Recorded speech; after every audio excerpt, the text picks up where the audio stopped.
Welcome back to the Hollywood Actor's Guide to Surviving the Film and TV Industry. I am your host, Miss Jennifer Liv Warren. Yeah, that's my name. Living out here in Hollywood, California, here to help you guys all on this crazy journey that is Hollywood, no matter where you are. Today, we're going to start off talking about something that I very rarely hear other podcasts do, and that is actual acting. Everyone loves to talk about the business, and they love to talk about what's going on and how people got the acting bug and all that other stuff that doesn't really help you. But, well, some of it does. Some of it does help you. I'm not going to say it doesn't because we talk about everything here as well. But very few of them actually talk about acting. And I'm going to give you guys a little assignment. Those of you who have been doing self-tapes for a while, I want you to go back and you're going to watch some of your self-tapes. Those of you who have never self-taped, what it is you put yourself on camera for a scene. You can do this with a scene you've done in high school or an acting class or English class. It doesn't really matter. I just want you to put yourself on tape. And what you're going to notice is that actors who lack a lot of training or have some bad habits is going to become very, very obvious pretty fast. We all have these little tics that we do. I personally found that when I watch my tapes back, something that I do, which is so annoying, and I also do this, by the way, occasionally when I'm doing my headshots, which came to my attention because I had 2 headshot sessions this week with 2 different photographers because they both shot 2 different kinds of branding, and I needed both of them for what my brand is. But I am divulging too much information about my headshots right now. Okay, back to acting and the craft of acting. Is that we have these little tics, and my tic is I will either lick my lips a lot or I will, for some reason, bite my lower lip if I'm agitated or my character is supposed to be agitated or certain kind of emotions. And that doesn't always match the character just because it's a tic of mine. Sometimes it does. Sometimes it's great that I can just do that naturally and it matches the character and it's not something I have to force, but it's not always the best thing. And what I feel helping a lot of actors self-tape at my place, at my apartment, or watching auditions of actors is that the most common tic, the most common downfall I see is that actors feel like they need to verbalize all the time. Like if they're off book, and this tends to happen more when they're off book because they're not just reading from the script and they're trying to remember, they throw in a lot of ahs a lot or or they'll do like or like sighs or like they always feel like there's like this sound that constantly needs to be coming out of their mouth. And if this is something that you have a habit of and you see this in your tapes, I challenge you to set your phone back up. You don't need to go spend money at a studio to do this or do this from your MacBook or your computer. It doesn't matter. It doesn't need to look good. This is just for you. And redo part of the scene. You don't need to have a reader there if you don't want. You can do it as a monologue. Just listen to their lines in your head and respond. And do it naturally with all those little tics you have. And then I want you to do it again and just take out anything extras, any tisks, any sighs, anything that makes you verbalize your emotions. I want you to take them out and then rewatch the scene. And you're going to find out it's so much more powerful. Your audience is very smart. They know what you're feeling. If you're thinking it and it's coming through your eyes, especially on camera, they're going to know how you're feeling. But if you're like, and you're verbalizing like all your emotions and everything, that's when it comes off as bad acting and it comes off as you not having as much training as you should. So go back, watch those tapes, retape yourself, make sure you don't have any other bad tics like I do, but especially make sure you are not verbalizing when you don't need to. I want to take a moment here and talk to you guys about your belief system. So what is a belief? It's something that we may have had evidence for in the past and we've just stuck with it and nothing's really going to change our minds. This is part of the reason why the political system is so polarized right now. Nobody wants to listen to each other, but I definitely don't want to get political right now. But let's say a common belief in this industry is once you hit 30 years old, you're too old to make it in this industry. Or if you have gray hair, no one's going to want to see you in this industry. Or if you're a woman, it's so much harder for you in this industry. Or you have to sleep around in this industry.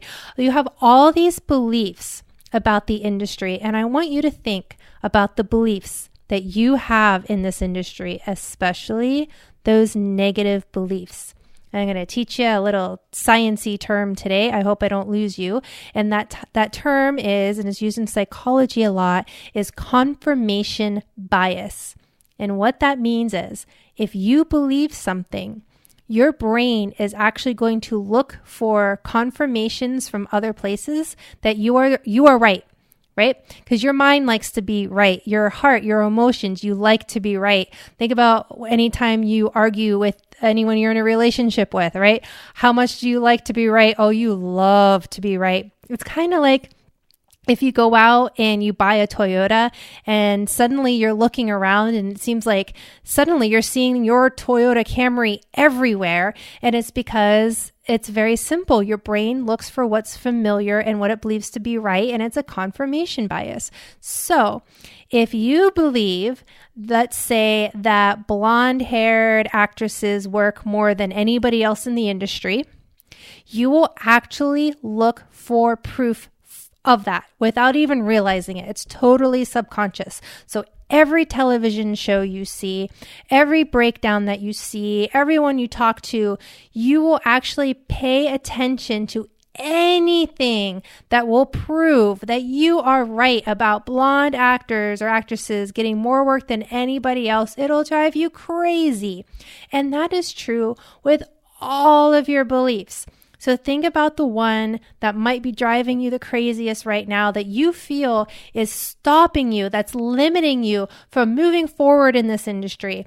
It's too expensive to live in LA, or I don't care what it is. For me, for a minute, it was like, oh, I've passed a certain age. There's no way an agent's going to sign me.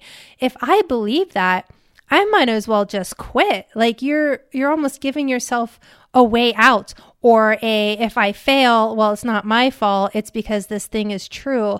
And the thing is this industry, there really are no rules. People are breaking the rules and breaking the barriers and making their own stuff happen all the time. And so it doesn't help you at all. In fact, all it does is hurt you if you have a belief. So write it down, whatever you have. And then what you need to do is you need to break that confirmation bias that you have, and you need to start looking for the opposite. So if you believe that Asian actors after the age of 30 no longer work in the film industry, then you need to get online and you need to start looking for the opposite. You need to start looking for Asian actors who are older than 30 that are working. And you need to start writing their names down. You need to start seeking them out. And every time you watch something and there's an Asian actor, you need to write them down. And suddenly you're going to start seeing Asian actors everywhere. And you're going to go, what was wrong with me? There's all of this evidence that this group works all the time. I can't believe that I actually thought this wasn't a thing, because your brain's going to be looking for it.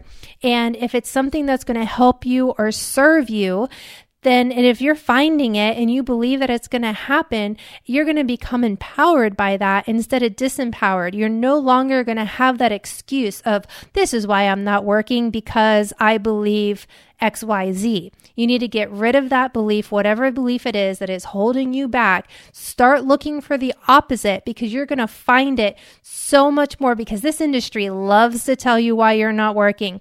Agents love to tell you why you're not auditioning, and it's all bullshit, guys. So you need to take it in your own hands, start creating your own confirmation biases, and all of them need to be like, yes, I can do this. Yes, this is why I can work, and this is why actually everybody else is wrong.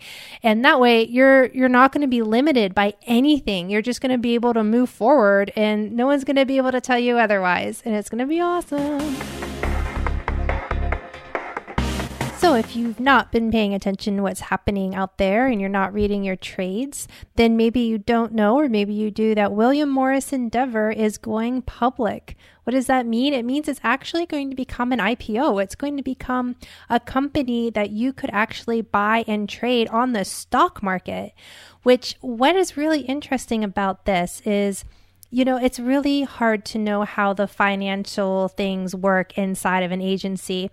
And some of you also know that writers are firing their agents because they're taking more money than they're making on these packaging deals. And everyone's wondering how money is trading hands in Hollywood. And that's kind of a big topic of conversation. And then right on top of that, you find out that William Morris Endeavor is going public. And what's really interesting, if you've never owned a stock before, what you get is like these annual and semi-annual or quarterly reports from the companies in which you own stock in. Disney is one of them, but Disney's is, I do own a little bit of Disney stock, and whenever I get their financial prospectuses, I think is what they're called, that includes their theme parks and everything like that. So it's not really looking inside of like Disney as you would think, like the movies and such. But looking inside of a talent agency, now to be fair, this talent agency, I believe, also owns the rights to like UFC, and I think it's the Miss America pageant that, they represent a lot of things. It's not just actors and writers, but it's going to be really interesting to be able to look inside the finances of a talent agent in Hollywood and see how it's run from that side. So I am very interested actually in just picking up like a single share of stock in this company, just so I can get those reports to look inside of it. And if that happens, of course, I will share that with you in the future. I think it's going to be a while before you can actually buy this stock. They pretty much just make the announcement that it's going to be happening. And it's going to be interesting to see how that shifts and changes Hollywood, if they make money from it. Companies are infamous for making money by going public, because suddenly tons of people buy shares in their company and they make a lot of money that way. So yeah, it's going to be really fascinating. I'd love to see your thoughts if anyone out there is thinking about buying stock in a talent agency. I mean, if you can't be signed by one of them, you might as well own part of the company, right? So that's all, guys. I've had a great week. I just shot with Storm God Photography to do some very specific shots. I went to BK Headshots with Bjorn to do my I Deserve to Be on a Marvel Show headshots. Like, he is the number one to go for superhero shots. And I've posted those already. I am currently, as I'm sitting here, downloading my Storm God photography, and the photographer behind that is Ed Negron, and his girl Vera Vanguard did my hair and makeup. They are both fabulous. The great thing about them is they are the most relaxed, comfortable photographers. Like, I've worked with Ed a couple times. He did my podcast photos a few years ago. I did a pinup photo shoot with them a few years before that. So I've been shooting with these guys for a while. And if you have a very specific ideas, like most photographers are going to shoot their brand of headshots. And that's great. Like I said, I went to Bjorn because I wanted my superhero shot. But when I wanted to go and think outside the box, and I wanted some very non-traditional headshots, but I wanted it to be very specific and targeted to very specific shows, I went to Storm God and Ed and Vera, because I knew that they were not going to scoff at my costume choices or my clothing change choices or what I wanted to do with my hair, or they were going to be like, all right, let's see, let's play, let's get this shot, let's figure out how to get this shot you want, because Ed doesn't care about shooting his brand. Like, he has a brand for sure. If you go in not knowing what you're doing, he knows what he's doing, so he's going to give you great shots. But for those of you who are next level and you know how to up your brand and you want a photographer that you can actually talk to, you want to go to Storm God Photography and talk to them, because they are freaking fantastic. So that's all for now, guys. You can see my headshots at Jennifer Lynn Warren. I'll be posting those Storm God ones up as soon as I feel like it, because I got a lot to look for, because Ed shoots a lot. You can see my superhero shots with Bjorn. You can also check us out at the Hollywood Actors Guide on Instagram if you want to get some inspiration during your week or other little tidbits. Other than that, guys, don't forget my book is available on Amazon.com, The Hollywood Actors Guide to Surviving the Film and TV Industry. You guys have been shy with those reviews. Please give me some reviews, rate and review my podcast.